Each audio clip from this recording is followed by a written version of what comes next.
Comrade, आज का जो विषय जो है कास्ट सिस्टम और अंबेडकर का जो योगदान है हमारे लड़ाई में और कास्ट सिस्टम वर्ना सिस्टम सब मिलके हमारे सामने एक बहुत बड़ा विषय है।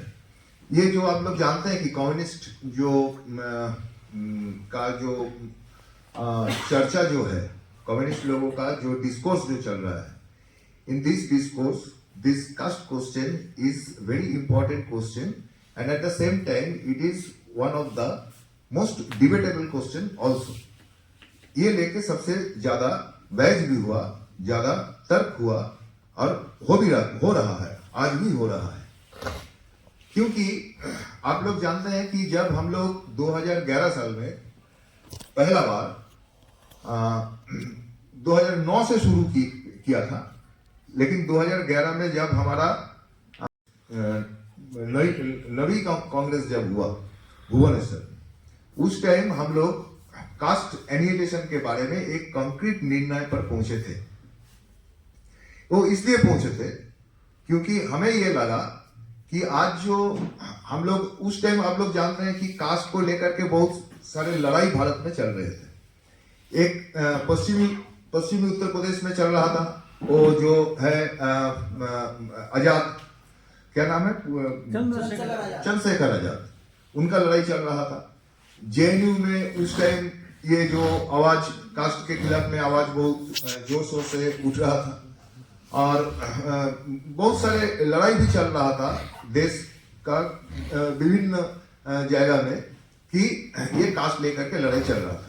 और हम लोग ये देख रहे थे कि कुछ पार्टियां, कम्युनिस्ट पार्टियां जैसे कि लिबरेशन हो, जैसे कि सीपीएम हो, वो कास्ट लेकर के बात कर रहे हैं, लेकिन उसका मन में जो चीज था, उसका दिमाग में जो चीज था कि कास्ट के खिलाफ में लड़ने वाले बहुत लोग हैं, ये लोगों को हमारा फोल्ड में लेकर के आना चाहिए।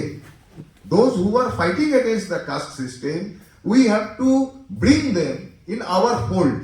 So इसके बारे में, कास्ट के बारे में बात करना, कास्ट एनिहिलेशन के बारे में बात करना, ये एक टेक्निकल सवाल बन के उनके सामने आए थे।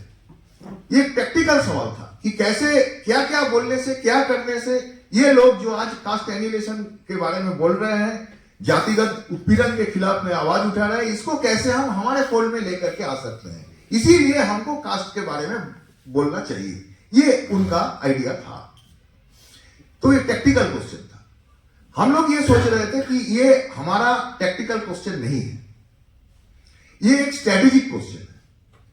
क्योंकि कास्ट के खिलाफ में अगर हम नहीं बोलेंगे तो हमारा जो पार्टी है ये कम्युनिस्ट पार्टी नहीं रहेगा।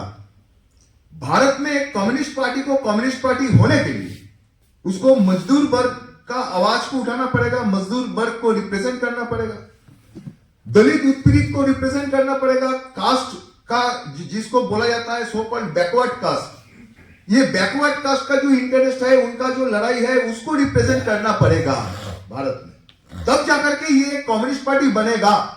ये कोई टेक्निकल सवाल नहीं, ये एक स्ट्रेटेजिक सवाल है, ये हमारा रणनीति का सवाल है, ये हमारा एक नीतिगत सवाल है। तो ये सोच करके उस टाइम हम लोग एक कास्ट एनिहिलेशन मूवमेंट को हम लोग शुरू किया था। कास्ट एनिहिलेशन के बारे में हम लोग चर्चा शुरू की 2011 में, और 2022 में जब हमारा कोझिकोड में, आप लोग जानते हैं जो कोझिकोड में जो हमारा 12th कांग्रेस था, ये 12th कांग्रेस में आते आते उस टाइम 10 साल पार हो चुके थे। ये 10 साल का समय सीमा में हम लोग का ये महसूस हुआ, we realized in this 10 years from 2011 to 2022, we realized that we have to go deeper into the question. Caste के सवाल में हमको और गहरा संधान करना पड़ेगा, मतलब क्या है, गहरा अनुसंधान करना पड़ेगा। तो ये करते हुए हम लोग ये देखा था कि हमारा देश का जो इतिहास है, ये इतिहास को हमको समझना चाहिए। क्योंकि सारे वक्ता यहाँ पे जो बोले हैं, लश्कर सिंह जी बोले हैं, कॉमरेड जेम्स बोले हैं कि कास्ट का जो लड़ाई है ये हमारे देश का हजारों साल का लड़ाई है। तो ये हजारों साल का इतिहास अगर हम लोग नहीं समझेंगे तो कास्ट का जो सवाल है, ये कास्ट का सवाल हमारे लिए एक खाली टेक्निकल बात ही रह जाएगा कि क्या बोलने से हम वो चंद्रशेखर आजाद के साथ थोड़ा मतलब थोड़ा नजदीक जा सके। तो चंद्रशेखर आजाद का जो उतना बड़ा लोग उसके पीछे जा रहे हैं, तो उसका कुछ लोग हमारे भी आ जाए।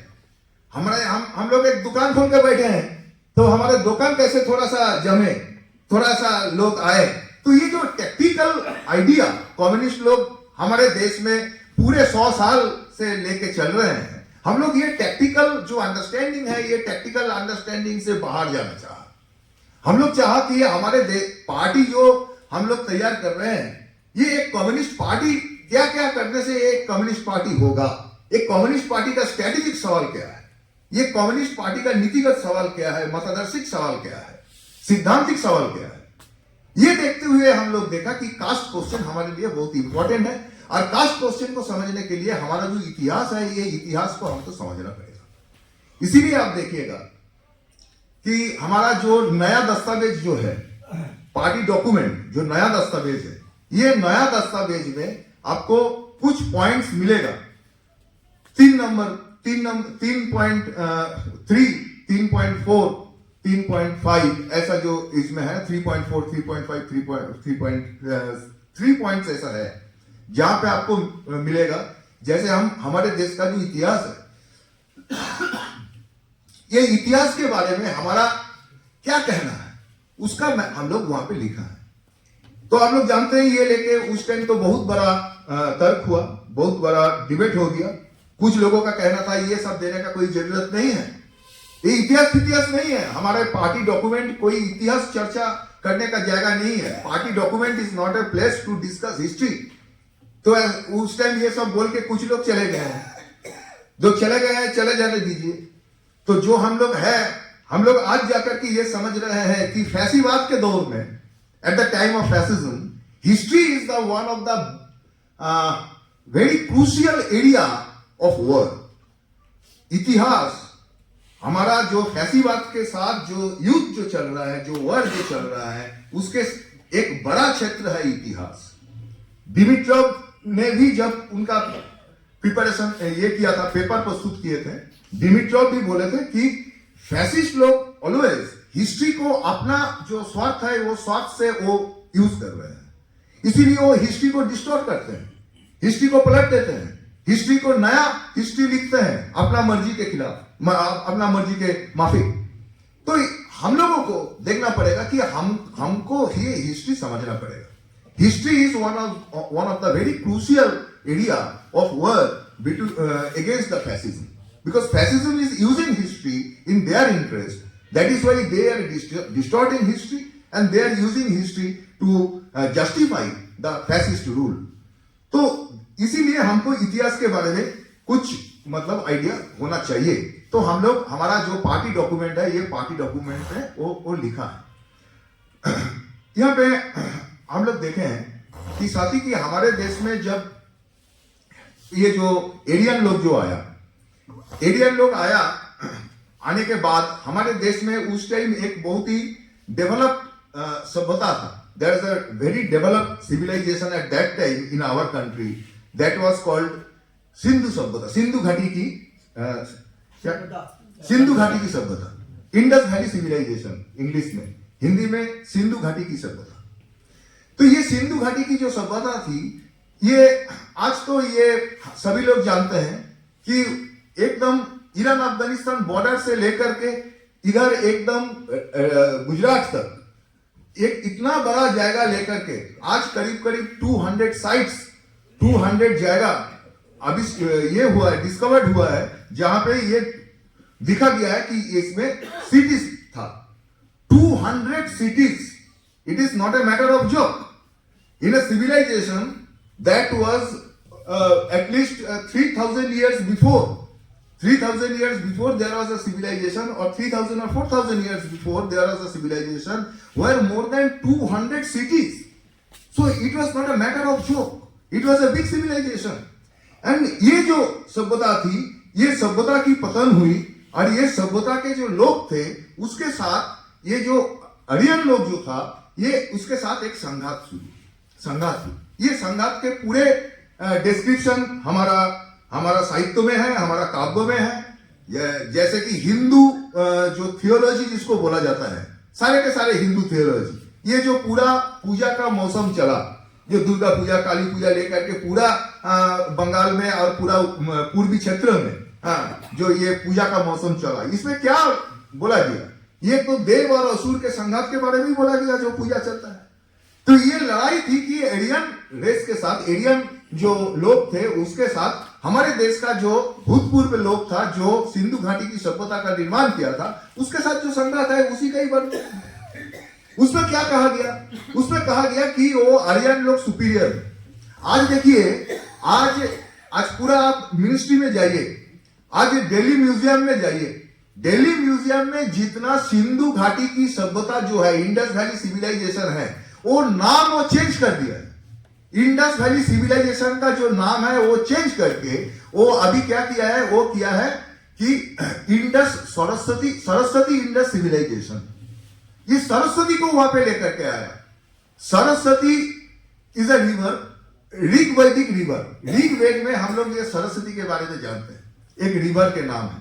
ये सरस्वती को इंडस वैली सिविलाइजेशन में दे करके वो ये साबित करना चाहते हैं कि ये जो सिंधु घाटी की जो सभ्यता है, ये सभ्यता आर्यन लोग ही तैयार किया। देखिए, ऐसे वो इतिहास को पलट रहा है, ऐसे वो अपना जो सुपीरियरिटी है, ये सुपीरियरिटी को जाहिर कर रहे हैं। और हमारे देश में आज जो भाजपा की, आरएसएस की जो तानाशाही चल रहा है, ये तानाशाही को वो साबित कर रहा है, क्योंकि ये तानाशाही कर सकते हैं क्योंकि ये सुपीरियर लोग हैं। तो इसके खिलाफ में कम्युनिस्ट लोगों को खड़ा होना पड़ेगा। असली इतिहास क्या है ये हमको बोलना पड़ेगा। असली इतिहास है कि आर्यन लोग जब हमारे इस क्षेत्र में आए, उस टाइम भारत के नाम था जम्बूद्वीप। ये जम्बूद्वीप में जब आए, तब एक उन्नत सभ्यता जो था, एक डेवलप्ड सिविलाइजेशन था, उसको ध्वंस करके वो अपना जो पेस्टोरल सोसाइटी को निर्माण किया था, वो एक पीछे चला गया। सोसाइटी पशुपालक सोसाइटी का निर्माण किया था, वो सोसाइटी पीछे चला गया। पीछे जाकर के फिर वो आगे जाना शुरू किया। ये जब पीछे जाके आगे जाना शुरू किया, तो हमारा मार्क्सिज्म में जो हम लोग जो पढ़ते हैं, जो क्लासलेस सोसाइटी था, वो जब पशुपालक सोसाइटी बनाया था, वो एक क्लासलेस सोसाइटी था, श्रेणीहीन समाज थे, उसमें कोई श्रेणी नहीं था, उसमें कोई वर्ग नहीं था। तो फिर वो जब आगे बढ़ने लगा, तब वर्ग उत्पन्न हुई। जब सरप्लस आने लगा सोसाइटी में जब सरप्लस आने लगा, तो वर्ग उत्पन्न हुई। ये वर्ग उत्पन्न जो हुई, दिस इज इंपॉर्टेंट। ये वर्ग कैसे उत्पन्न हुई? कम्युनिस्ट लोग वर्ग हर चीज में वर्ग बोलते हैं, लेकिन हमारा स्टडी नहीं है कि हमारे देश में कैसे वर्ग का उत्पन्न हुई। कम्युनिस्ट मैनिफेस्टो आपने जरूर पढ़े होंगे। तो कम्युनिस्ट मैनिफेस्टो में क्या लिखा है? शुरू फर्स्ट लाइन कम्युनिस्ट मैनिफेस्टो में लिखा है कि आज तक जितना समाज आए, सभी समाज का इतिहास है वर्ग संघर्ष की इतिहास। ये वर्ग संघर्ष चला, कभी सीक्रेटली चला, कभी ओपनली चला, लेकिन ये चला। किसके खिलाफ चला वो भी लिखा है। प्लीबियन के साथ पैट्रिशियन का चल रहा है, जर्नीमैन के साथ फ्रीमैन का चल रहा है, वर्ग संघर्ष चला। तो हम लोग जब कम्युनिस्ट मैनिफेस्टो पढ़ते हैं, तब हम लोग जानते हैं कि हाँ, प्लीबियन पैट्रिशियन के साथ चला, जर्नीमैन फ्रीमैन के साथ चला। वो कम्युनिस्ट मैनिफेस्टो लेके आप ये हॉल के बाहर जाइए, आपको प्लीबियन मिलेगा, पैट्रिशियन मिलेगा, जर्नीमैन मिलेगा, फ्रीमैन मिलेगा? नहीं। हमारे देश में वर्ग हमारे देश के अनुसार तैयार हुई। वो पश्चिमी यूरोप रोमन जो सोसाइटी का जो डिस्क्रिप्शन दिया था मार्क्स, वो रोमन सोसाइटी जैसा हमारे यहाँ पे वर्ग उत्पन्न नहीं हुई। हमारे यहाँ पे वर्ग उत्पन्न हुई वर्ण के रूप से। ब्राह्मण, क्षत्रिय, वैश्य, शूद्र, ये वर्ग थी। कैसे? देखिए, जो क्षत्रिय है उसका जो रिस्पॉन्सिबिलिटी था कि वो राज करेगा, तो राजा ठीक हो गया क्षत्रिय। वो क्यों न चाहे आप शूद्र वंश से आए, तो कितना भी आप अच्छे राजा हो, कितना भी आपका क्वालिटी हो, आप राज नहीं कर सकते। आपको राज करने के लिए आपको क्षत्रिय होना पड़ेगा। तो क्षत्रिय का बेटा राजा होगा, राजा का बेटा राजा होगा, उसका बेटा राजा होगा, उसका बेटा राजा होगा। ठीक है, फिक्स हो गया। अच्छा, ब्राह्मण क्या करेगा? ब्राह्मण जो ईश्वर ऊपर में बैठे हैं उसके साथ इसका कांटेक्ट रखेगा। वो मिडिल मैन है, he is the middle man between God and king, middle man है, दलाल है। तो एक नेक्सस तैयार हुआ, एक अलायंस तैयार हुआ, गठबंधन तैयार हुआ। किसके साथ? ब्राह्मण के साथ क्षत्रिय का। ये लोग राज बन के रहा है। हमारे देश का जो शासक बन कौन था? ये लोग था। आज भी आप देखिए हमारे देश का शासक बन ज्यादातर ये लोग ही है। और इसके साथ बनिया अभी जुटे हैं। उस टाइम बनिया उल्टा साइड में था, जो वैश्य लोग था वो उस टाइम उल्टा साइड में था। किसके साथ था? वो शूद्र लोग के साथ था। शूद्र लोग का क्या रिस्पॉन्सिबिलिटी था? वो काम करेगा, लेकिन काम के फल नहीं मिलेगा। काम के फल किसका मिलेगा? हाँ, नहीं, करने वाले को नहीं मिलेगा। काम के फल मिलेगा ब्राह्मण को। नहीं पूछना, फल भी नहीं पूछना। हाँ, फल नहीं पूछना, फल तो मिलेगा ब्राह्मण लोगों को। कि क्यों ब्राह्मण लोगों को क्यों मिलेगा? बोलिए, क्यों ब्राह्मण लोगों को मिलेगा? देखिए, मैं आपको बता रहा हूं क्यों ब्राह्मण लोगों को मिलेगा। मनु क्या बोल रहा है? देखिए, मनु बोल रहा है कि ब्राह्मण कोई भी शूद्र कुछ भी काम करे, ठीक है, कुछ भी काम करे और कुछ भी उसका फल हो, ठीक है।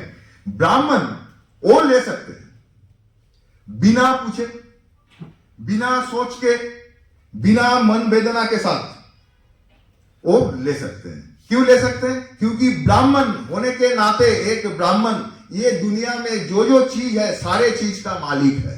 ये मनु ने कहा, समझे? ब्राह्मण सब कुछ ले सकते हैं। Brahmin made the possession of the goods of a Shudra with perfect peace of mind, for since nothing at all belongs to this Shudra at his own. Shudra का कुछ नहीं है, शूद्र अपना कर्म का फल भी नहीं है। वो काम करेगा और वो कर्म का फल ब्राह्मण लेकर के जाएगा। तो क्या है? सरप्लस किसके पास जाएगा? हमारे सोसाइटी में जो उद्भिद तैयार होता है वो किसके पास जाएगा? अतिरिक्त मूल्य जो तैयार होगा वो किसके पास जाएगा? वो ब्राह्मण के पास जाएगा। सारे संपद काम करके जो संपद तैयार होता है वो किसके पास जाएगा? वो ब्राह्मण के पास जाएगा और क्षत्रिय के पास जाएगा, क्योंकि क्षत्रिय राजा है, उसके पास जाएगा। शूद्र के पास कुछ नहीं जाएगा। वैश्य के पास कुछ तो जाते थे, लेकिन वैश्य का मर्यादा नहीं था सोसाइटी में, इसीलिए वैश्य और शूद्र एक साइड में आ गया और ब्राह्मण और क्षत्रिय दूसरा साइड में चला गया। ब्राह्मण और क्षत्रिय हमारे देश का शासक बना और शूद्र और जो वैश्य ये हमारे देश का आम जनता, हमारे देश का मजदूर वर्ग बना। आज भी आप देखिएगा ज्यादातर मजदूर वर्ग तो हम लोग बहुत बोलते हैं ना, कम्युनिस्ट लोग मजदूर वर्ग बहुत बोलते हैं, लेकिन ज्यादातर कम्युनिस्ट जो थ्योरिटिशियन है, जो तात्विक लोग हैं, वो मजदूर वर्ग को जानता नहीं है। मजदूर में ज्यादातर कौन सी जाति की लोग हैं? ज्यादातर मजदूर में कौन सी जाति की लोग हैं? ब्राह्मण आपको ज्यादा मिलेगा मजदूर वर्ग में, तथाकथित उच्च वर्ण के लोग ज्यादा मिलेगा मजदूर वर्ग में? बहुत ही कम मिलेगा। मिल सकता है लेकिन बहुत ही कम मिलेगा। ज्यादातर आपको कौन मिलेगा? ज्यादातर आपको मिलेगा जो सो कॉल्ड बैकवर्ड कास्ट है, जो दलित है, ओबीसी है, जो आदिवासी है, जो अंतज है, इसको आपको मजदूर वर्ग में ज्यादातर मिलेगा, है ना। तो क्या बुरा किया था जब अंबेडकर ने जब उनका पार्टी बनाया और वो बोला कि हम शूद्र का राजनैतिक जो लड़ाई है, ये राजनैतिक लड़ाई का नेता हूं, तब अंबेडकर क्या हमारे दोस्त नहीं था? अंबेडकर जो पार्टी बनाया, जो कास्ट एनिलेशन मूवमेंट जो लिया था, उनका 3 पार्टी थे। उनका labour party, independent labour party था, बाद में वो शेड्यूल कास्ट फेडरेशन बनाया, एससीएफ बनाया था। जो भी एक पार्टी को पकड़ लीजिए, एससीएफ को पकड़ लीजिए या लेबर पार्टी को पकड़ लीजिए, क्या ये मजदूर वर्ग के पार्टी नहीं था? ये तो मजदूर वर्ग की पार्टी था। दलित वर्ग के पार्टी मतलब तो ये मजदूर वर्ग की पार्टी है, क्योंकि दलित वर्ग ज्यादातर मजदूर वर्ग है। हमारे देश में जो वर्ग का उत्पन्न हुई ये वर्ग का उत्पन्न हुई ऐसे, इसीलिए हमको अगर ये इतिहास अगर हम नहीं जानेंगे तो हमको क्या लगेगा, हमको ये लगेगा, ये जो कम्युनिस्ट लोगों को उस टाइम लगा था कि अंबेडकर जो मजदूर वर्ग के जो यूनिटी है, मजदूर वर्ग का यूनिटी भंग कर रहा है, यूनिटी तोड़ रहा है, इसीलिए ना कंपटीशन आ गया। कम्युनिस्ट लोग और अंबेडकर के बीच में जो कंपटीशन आ गया वो शुरू हुई, हम एक दुख के साथ बोलना पड़ता है कि ये शुरू हुई कम्युनिस्ट पार्टी से। कम्युनिस्ट पार्टी उस टाइम ये सोचा था, अब रणदीप का जो आर्टिकल है जो है वो पढ़ के देखिए, जो वो सोचा था कि ये अंबेडकर हमारा जो मजदूर एकता जो हम लोग निर्माण करने के लिए जा रहे हैं, इसमें फूट डालना चाहते हैं अंबेडकर। ये उनका दिमाग में, कम्युनिस्ट पार्टी के ये दिमाग में आ गया। और हमारे देश में ये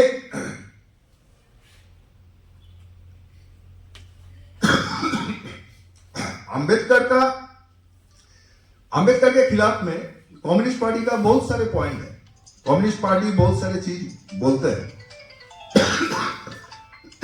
लेकिन बाद में हम लोग जब कास्ट पोस्टेज को लेके, वर्ण को लेकर के और अंबेडकर का जो रोल है ये लेकर के जब हम लोग गहराई में गए हैं, तब हम लोग देखे हैं कि बहुत सारे जगह में कम्युनिस्ट पार्टी गलत काम किया था, अंबेडकर सही काम किया था, लेकिन communist party was wrong, Ambedkar was right in many question.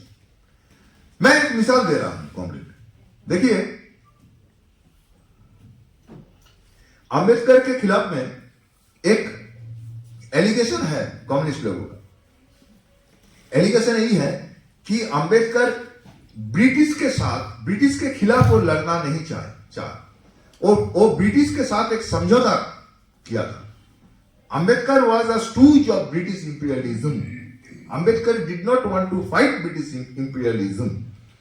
So it was a very serious allegation from the Communist Party at that time. Even till date, various sections of communist people, communist workers, they are raising this allegation again and again against Ambedkar. लेकिन अंबेडकर का क्या position था? अंबेडकर का कई सारा लेख है इसके ऊपर, बहुत सारे लेख हैं। अंबेडकर जब वो स्टूडेंट थे, आप जानते हैं जब स्टूडेंट थे, उसका एक डॉक्टरेट किया, पीएचडी किया। तो डॉक्टरेट करने के लिए एक थीसिस लिखना पड़ता है। There is a doctoral thesis, that is called doctoral thesis. Doctorate होने के लिए एक थीसिस लिखना पड़ता है। तो अंबेडकर का 3 थीसिस था, क्योंकि अंबेडकर बहुत पढ़ाई किए थे, तो उनका 3 डॉक्टरल डिग्री है। तो 3 थीसिस है। उसमें एक थीसिस है कि ब्रिटिश पीरियड में इंडियन जो करेंसी है, भारतीय जो मुद्रा जो है टाका, ये भारतीय मुद्रा का ब्रिटिश कैसे ध्वंस कर रहे हैं, ये भारतीय मुद्रा के संकट, the crisis of Indian rupee and it's solution, ये नाम था उसका, ये थीसिस का। ये मेरे पास ये थीसिस है, ये करीब 750 पेजेस का थीसिस है, करीब 1000 पेजेस का थीसिस है, 750 पेजेस है। उसके बाद और कुछ है, तो जो भी है, ये थीसिस आप पढ़ के देखिए। इसमें तो वो ब्रिटिश जो रूल है, ये ब्रिटिश रूल को पूरा सेटर, मतलब क्या बोलते हैं कि उसके खिलाफ में वो पूरा ये चला दिया, मुहिम चला दिया। He wrote serious allegation against British government that how British government is destroying Indian rupee for their own imperialist interest. ये थीसिस जाने के बाद जब वो जमा किया ये ऑक्सफोर्ड में, तो ये जो अथॉरिटी है, ये Oxford did not accept this thesis, they return this thesis, and the British government ये सोचने लगा कि ये Ambedkar is some kind of extremist, and at that time Ambedkar has a good relation with the Ghadar revolutionaries. Ghadar party जो थे उस time, Ghadar revolutionaries जो था, so he had very good relation with the Ghadar revolutionaries. तो British government started thinking that Ambedkar is some terrorist like people, so they return that, वो वापस कर दिया था वो थीसिस। तो थीसिस आप पढ़ के देखिए कि कैसे वो थीसिस को अंबेडकर ने लिखा था। ये उनका शुरुआत था। जितना उसका पॉलिटिकल जो करियर है अंबेडकर का, पॉलिटिकल करियर में अंबेडकर ने ये कहा कि उसका प्रॉब्लम था कांग्रेस के साथ। क्यों कांग्रेस के साथ उसका इसलिए प्रॉब्लम था कि वो बोला था कि कांग्रेस का जो रूल होगा, मान लीजिए इंडिपेंडेंट हो गए हम, assume that we are living in free India and Congress is ruling, ऐसा अगर सिचुएशन है तो ये जो नई भारत जो बनेगी, ये नई भारत दलितों के भारत नहीं बनेगी। ये नई भारत कांग्रेस के रूल में, ये नई भारत ब्राह्मणों का रूल बनेगा, ब्राह्मणों का भारत बनेगा, ये दलितों का कारागार बनेगा। The new India, the independent India under Congress will be a India of the Brahmins. It will be a jail or prison of the Dalits. ये उनका डर था। कम्युनिस्ट पार्टी का क्या कहना था? चीन में क्या कहना था? चीन में ये कहना था कम्युनिस्ट पार्टी को कि अगर if China is independent under the rule of Chiang Kai-shek, Chiang Kai shek का नेतृत्व पर अगर चीन स्वाधीन हो जाए तो ये चीन एक न्यू कॉलोनियल चीन बनेगा। हमारे देश में कम्युनिस्ट पार्टी को यही बोलना चाहिए था कि if the free India, if the new independent India will emerge under the leadership of Congress, under the rule of Congress, then this new independent India will not be independent. This new India will be a neo-colonial India. ये नई भारत एक नई उपनिवेश, नवा उपनिवेश बनेगा, ये बोलना चाहिए था। लेकिन कम्युनिस्ट पार्टी क्या बोला? कम्युनिस्ट पार्टी क्या बोला सुनिए। कम्युनिस्ट पार्टी बोल रहा था उस टाइम कि हमको कांग्रेस के साथ, मुस्लिम लीग के साथ, अंबेडकर के साथ अलायंस बनाना है। लेकिन ये अलायंस का जो नेता कौन बनेगा?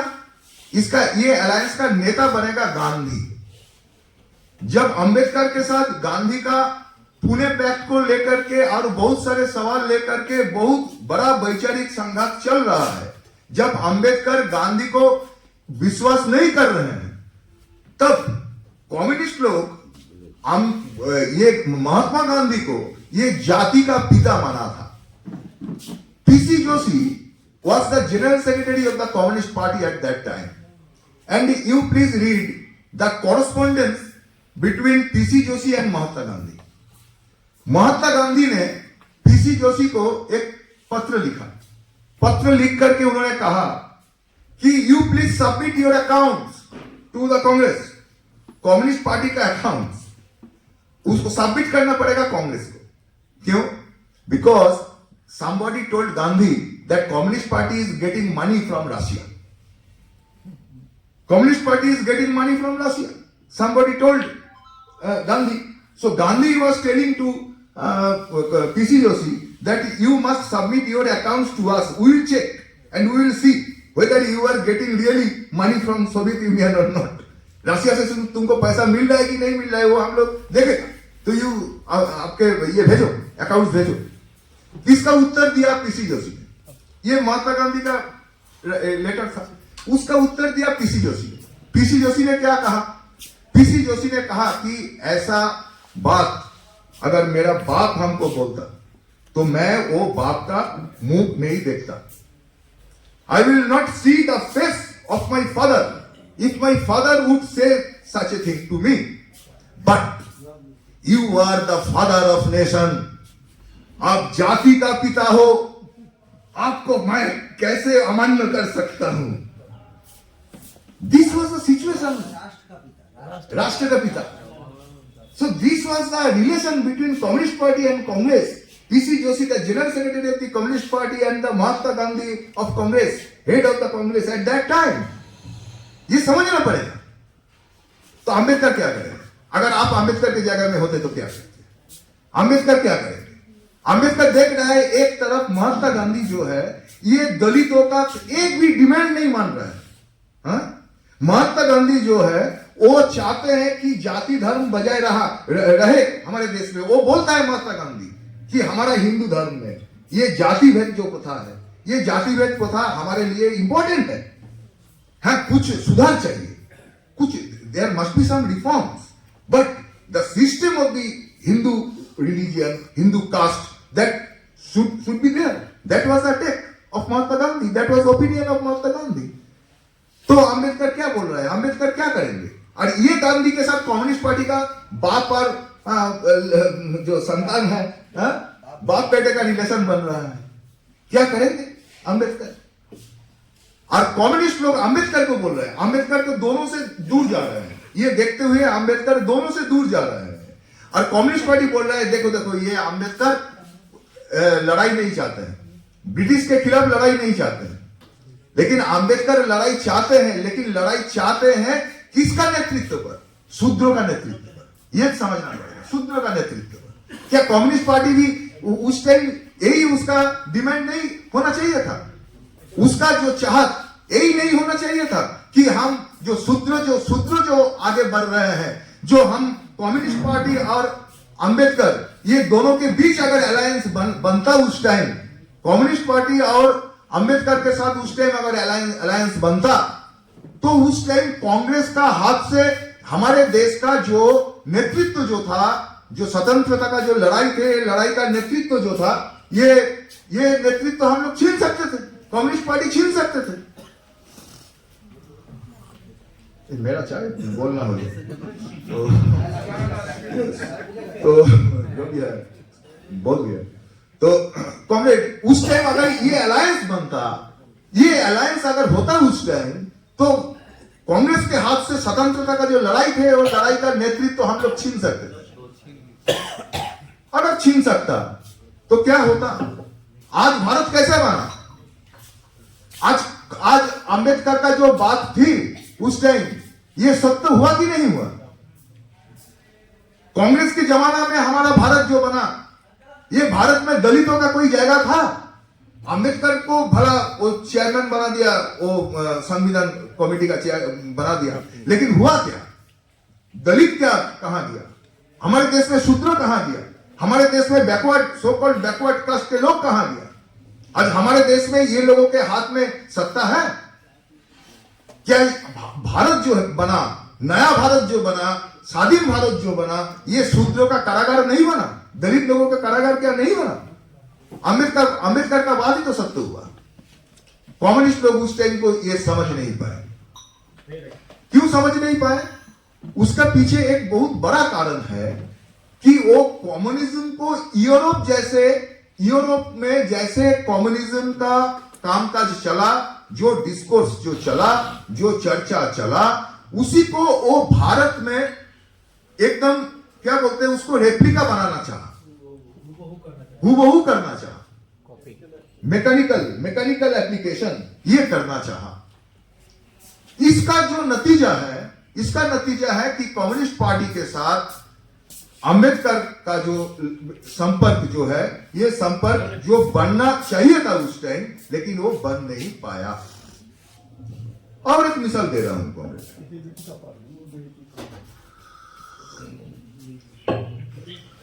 अंबेडकर का यह कहना था कि जो हिंदू मतलब अपर कास्ट के जो लोग हैं, उच्च वर्ण के जो लोग हैं, ये उच्च वर्ण के लोग जब स्वतंत्रता का जो लड़ाई करते हैं, ये स्वतंत्रता का लड़ाई उनका स्वतंत्रता के लिए नहीं है, देश की स्वतंत्रता के लिए नहीं है, ये उसका लड़ाई है सत्ता के लिए। वो चाहते हैं ब्रिटिश को हटा करके ब्रिटिश के जगह पे खुद बैठे। हम लोग भी ये बात बोलते हैं ना, ये गोरा साहेब चला गया, काला साहेब आ गया, ऐसा हम लोग बोलते हैं ना। वो भी ऐसा ही बात कर रहा था कि जो शूद्र, ये जो ब्राह्मण लोगों का जो है, ये क्षत्रिय लोगों का जो है, ये ब्राह्मण और क्षत्रिय लोग जब स्वतंत्रता का लड़ाई करते हैं, तब ये देश को स्वाधीन करने के लिए लड़ाई नहीं करता है, वो करता है अपना आधिपत्य के लिए, अपना राज के लिए। अच्छा देखो क्या हुआ, देखो हकीकत में देखो क्या हुआ, what happened in reality, what happened in reality after British went. आज तक आज तक ये केरल में ब्रिटिश का जो कैपिटल है, आज भी ब्रिटिश को वहां पे ब्रिटिश का लैंडेड प्रॉपर्टी है, आज भी ब्रिटिश का वहां पे गार्डन है, सारे के सारे संपत्ति ब्रिटिश लोगों का है। हमारे देश में आप सुबह से लेकर के शाम तक जितना प्रोडक्ट आप यूज कर रहे हैं, हाँ, सुबह से लेकर के किसका प्रोडक्ट यूज कर रहे हो भैया? सब तो अमेरिकन कंपनी है और ब्रिटिश कंपनी है। सुबह उठ करके तुमको पेस्ट करना है तो कौन सा है? कॉलगेट है, नहीं तो पेप्सोडेंट है, अमेरिकन कंपनी है। फिर चाय पीना है तो ब्रू बॉन्ड, बिस्किट खाना है तो ब्रिटानिया, सभी तो है ना, उसका प्रोडक्ट है ना। हमारे देश में जो राज किया, कौन सा पूंजी राज किया, कौन सा कैपिटल राज किया? That is foreign capital. आज भी हमारे देश में जो बड़े बड़े कैपिटलिस्ट हम लोग देखते हैं, जैसे मान लो अदानी, जैसे मान लो टाटा, जैसे मान लो अंबानी, इसका जो कैपिटल है, ये इसका कैपिटल कॉम्पोजिशन जिसको बोलते हैं ना, ये आप ये देखोगे कि इसका जो कैपिटल है, इससे ज्यादातर कैपिटल बाहर से आया है। ये 100 रुपया हम देखते हैं कि अंबानी का कैपिटल 100 रुपीज, लेकिन 100 रुपीज में आप देखोगे कि 56 रुपीज बाहर से आया है। ब्रिटिश फंड है, अमेरिकन फंड है, आज तो वर्ल्ड कैपिटल हो गया है। आज तो कोई नेशनल कैपिटल उस हिसाब से नहीं है, आज वर्ल्ड कैपिटल बना है। इसीलिए ना हम लोग कह रहे हैं कि हमारे देश का जो पूंजीपति है, ये लोग है comparative bourgeoisie of the world capitalist system, क्योंकि उसका जो कैपिटल है, ये कैपिटल ज्यादातर जो कंट्रोल कर रहा है, दैट इज वो कंट्रोलिंग एजेंसी है, वो बाहर में बैठे हैं। तो स्वतंत्र कहां हुई? हम लोग आज भी हमारे देश में नियो कॉलोनियल हमको लिखना पड़ता है, नियो कॉलोनियल इंडिया। क्या ये लिखने के लिए हमको गर्व होता है? नियो कॉलोनियल इंडिया बोलने से क्या हमारा प्रेस्टीज बढ़ जाता है? भारत स्वतंत्र नहीं हुई, जो अंबेडकर कहा गया वही हुआ। क्या हुआ? कांग्रेस राज किया, अंबानी जी राज किया, अदानी जी राज किया। आज उसका सबसे खतरनाक पॉलिटिकल एजेंट बीजेपी है, भाजपा है, वो लोग राज कर रहे हैं, लेकिन जनता को स्वतंत्रता नहीं मिला। तो दैट इज द थिंग जो अंबेडकर कहा था। आप देखिएगा कि वही चीज हुआ। और कम्युनिस्ट लोग जो बोला था वो नहीं किया। कम्युनिस्ट लोग बोला था कि हमको वर्किंग क्लास का यूनिटी बनाना चाहिए। वर्किंग क्लास का यूनिटी बनाओगे तो दलित लोगों के साथ यूनिटी नहीं बनाओगे तो कम्युनिस्ट वर्किंग क्लास का यूनिटी कैसे बनेगा? मजदूर वर्ग का इकाई अगर हम बनाएंगे और मजदूर वर्ग में 80% दलित होगा और कोई एक दलित पार्टी अगर खड़ा होगा, ये दलित पार्टी को हम हमारा दोस्त नहीं मानेंगे, उल्टा दुश्मन मानने लगेगा, तो कैसे हम मजदूर वर्ग का इकाई बनाएंगे? नहीं बना पाएंगे। इसीलिए बना। भारत में मजदूर वर्ग का इकाई बना है भैया? नहीं बना। किस लिए नहीं बना है? इसके पीछे कम्युनिस्ट पार्टी का एक सेल्फ क्रिटिकल मतलब आत्म आलोचना होना चाहिए था, लेकिन आज तक हम लोग नहीं देख रहे हैं कि कम्युनिस्ट पार्टी का कोई आत्म आलोचना है।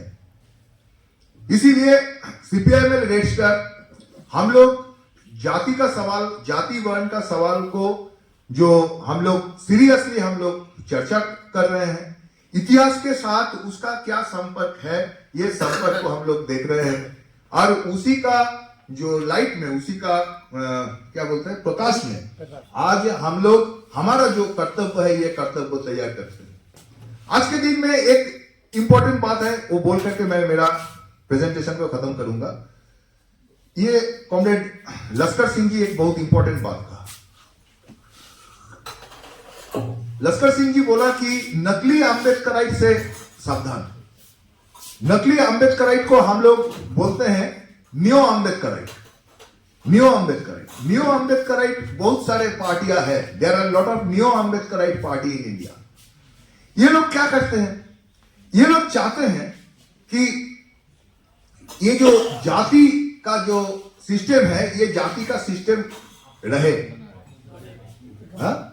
बना रहे, जाति का सिस्टम बना रहे, और जो रिजर्वेशन है, ये रिजर्वेशन का जो फल है, रिजर्वेशन का फल वो ये खाते जाए।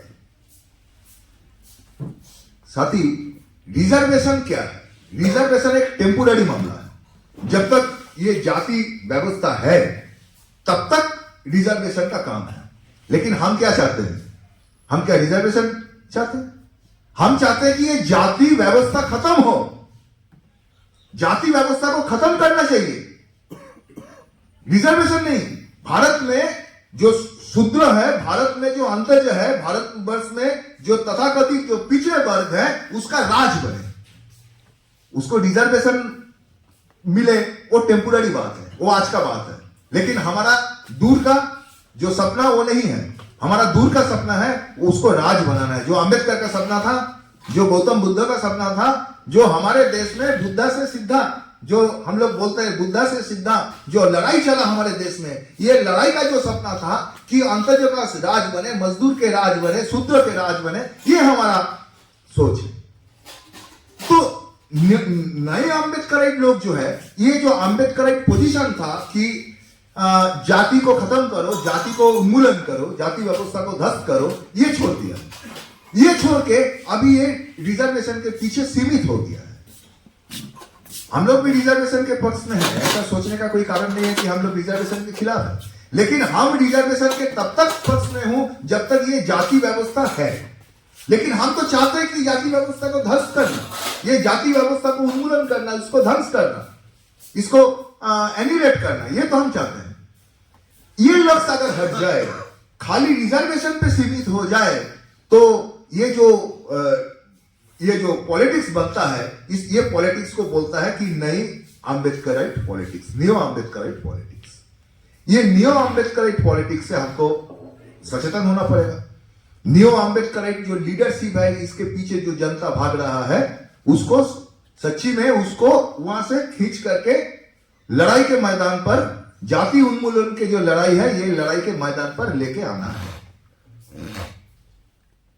तो ये जो आज के दिन में ऐसे हमको ढूंढना पड़ेगा, देखना पड़ेगा, केस स्टडी करना पड़ेगा कि कौन सच्ची में अंबेडकर का लड़ाई में है, अंबेडकर का रास्ता में कौन लोग हैं, ये टेस्ट करना पड़ेगा। We have to test them, we have to understand them, we have to realize them, and then we develop our alliance with these forces. We will not develop our alliance, we will not make our alliance to this neo-Ambedkarite section. ये हमको समझना पड़ेगा। We have to expose this neo-Ambedkarite section. We have to expose this neo-Ambedkarite section in front of the Dalit people, in front of the so-called backward people, in front of the Dalit people. And we need to develop a larger unity of the working class. मजदूर वर्ग का एक बड़ा एक unity, इकाई हमको बनाना चाहिए। ये बनाने के लिए हमको दलित वर्ग, पिछड़े वर्ग के साथ यूनिटी हमको बनाना चाहिए। और साथ साथ मैं लास्ट एक ही चीज कहूंगा कि अंबेडकर जी का एक बहुत बड़ा स्लोगन था कि पढ़ाई और लड़ाई, लड़ाई छोड़ के पढ़ाई नहीं होता है, पढ़ाई छोड़ के लड़ाई नहीं होता है। तो अगर आप पढ़ोगे नहीं तो ये सारी बात जो मैं आज आधा घंटा में आपके सामने प्रस्तुत किया है, इसको आप पूरी तरह से मतलब रियलाइज करना उतना थोड़ा डिफिकल्ट होगा। इसीलिए मैं आप लोगों को कहूंगा कि आप लोग पढ़िए, अंबेडकर का राइटिंग पढ़िए, कम्युनिस्ट पार्टी का राइटिंग पढ़िए, तब जाकर के आपको एक अंडरस्टैंडिंग मिलेगा। और आज हमारा जो पार्टी का प्रोग्राम है, पार्टी का जो पाथ ऑफ रेवोल्यूशन है, पार्टी का जो दस्तावेज है, ये पार्टी का दस्तावेज आप लोग पढ़िएगा, तब जाकर के आपका एक कॉन्क्रीट आइडिया बनेगा कि कैसे कैसे आने वाले दिन में हम हमारा लड़ाई को आगे लेके जाए, आगे विकसित करें। ये बोलते हुए आप सभी लोगों को क्रांतिकारी बधाई देते हुए मेरा वक्तव्य मैं खत्म करता हूँ। इनकलाब जिंदाबाद। शुक्रिया कॉमरेड शंकर, आपने